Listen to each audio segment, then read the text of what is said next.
Well, good morning. Welcome to Plants and Produce. I'm Andy. It's a little bit overcast this morning, but it's supposed to be up in the 90s today. So we thought we'd do a little bit of filming this morning while it's still overcast. So what we're going to do today is people talk about upside down tomatoes and stuff like that.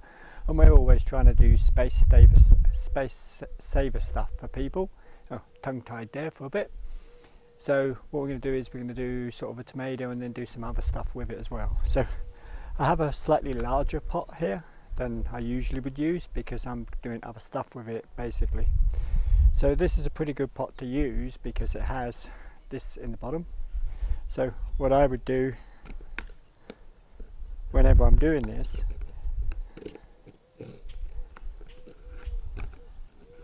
is I would cut the little extra bit out the bottom.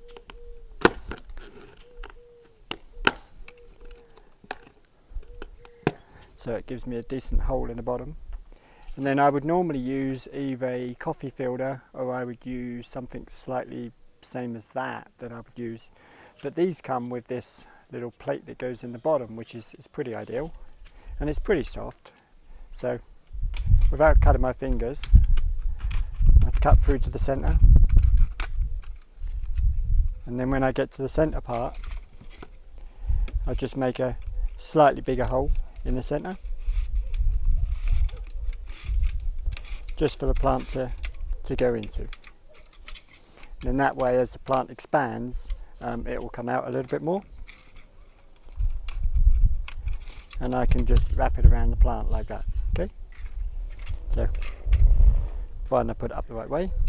So, pick a tomato that's pretty fully grown, probably this one. It's pretty getting up there. Just squish the ball down a little bit. The same procedure with these tomatoes than I do with all tomatoes. You want to bury it as deep as possible. So I take the bottom one off and just thread the root ball through the center. Pull it up as high as I wanted it to go. And then put this around to stop it coming out. And there we have an upside down tomato at the moment. So you start filling in the soil.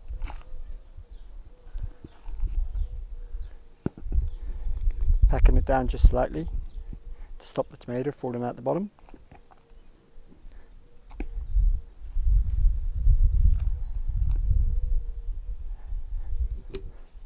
So that's where you start, upside down tomato, and I'll probably pull that up a little bit more in a minute.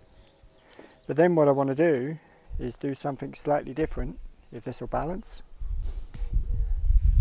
is we're going to put a summer squash in the top of it.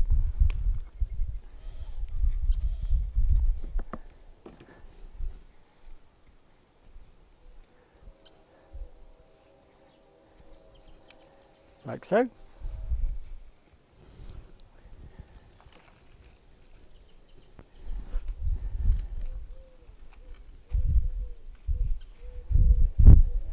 And we'll move this out a little bit in a minute to get it a bit more where it needs to be.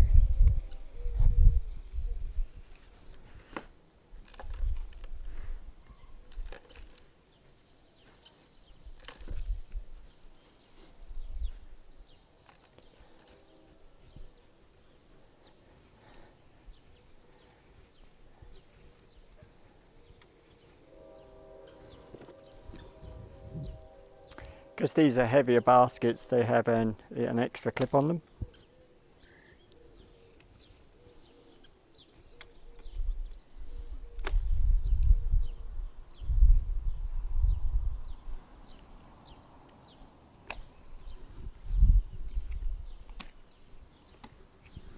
So we have a tomato growing out the bottom, and we have and this one will straighten up as it comes out, and we have a summer squash growing in the top, and I will water that in a minute. The tomato in the bottom will actually always try to grow upwards, but as it gets heavier and heavier, it will just keep coming down further and further.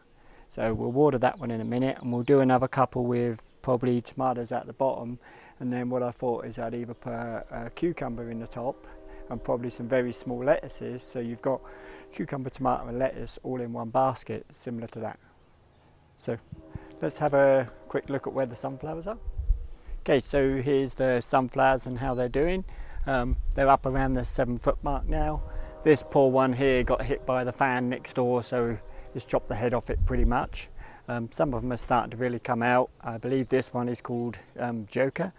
And then we got another of these double dandy ones in the back, which I really like, these double petaled sunflowers here. Some of the first ones that came out are starting to just die off, so we'll chop the heads off some of these so they'll branch out a little bit more.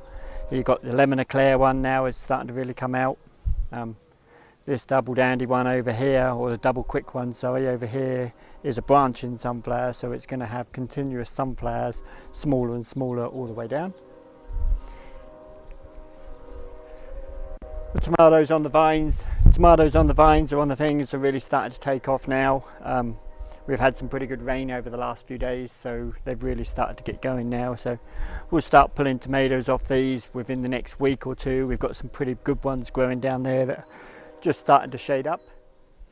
We've already been harvesting quite a bit off the rhubarb, but it's just the rhubarb in a plastic container, which means I can keep it watered or keep the water in there, and I can move it around the garden as the sun gets hot, because it doesn't like the hot, is why it's under this tree right now. And as it gets hotter and hotter during the day, then we will move this to a shadier and shadier location. The excess flower garden, which is all the flowers that we didn't sell or that was looking a little bit rough. The bachelor buttons are really starting to come out pretty now. We've got our first big dahlia that will be out in the next few days. It's starting to look pretty impressive. With the 2 sets of cauliflower and broccoli and cauliflower going over there, or cabbage going over there, we've got the next set of succession planting going here that have really started to take off. Same deal as on here. We've got 2 sets of sunflowers here. We've got a bigger set in the back that follows that set over there, and then we've got the smaller set in the front. The zinnias are just about to start coming out in all pretty different colours now. So quick greenhouse, hothouse update, whatever you want to put it. Changed my mind on the tomatoes in the corner and letting them go wild. Decided no, either I'm in control or they're not going to live. So what we did is we stripped the branches off and stripped off the excess leaves out of them. There's another one just there, don't need to be here. Another one there, don't need to be here. And what we're doing now is we're actually going to train them across the top of the greenhouse. So they'll end up as a curtain across the top over here. The dahlia in the centre here was just getting too big and starting to crowd stuff out quite a lot, so I took it out and split it in 2, and I've put it in 2 buckets right now, and we're giving it another chance of life. It's coming back into flower again. We'll give that another, I don't know, 5-6 weeks, and then what I'll do is I'll kill it off, dry out the tubers, leave it a little while longer, and then we'll come back again and replant them again. My little melon is still going away quite happily. It'll be a few weeks and that'll be ready. There's 2 or 3 other melons on here now that are going. Peppers, still going extremely strong. They've got quite a few peppers sitting on them now. I'll start moving these around into different places. Gabriella will show the peppers outside in the pepper tray. We've only got 2 or 3 of those left now, and they're now in full peppers. And then obviously we need to start harvesting the peppers in the back here, because they're at the point now where they're ready to go. This is a sweet pepper type or a bell pepper type, and it's called Glow. It really does glow when they get this orange.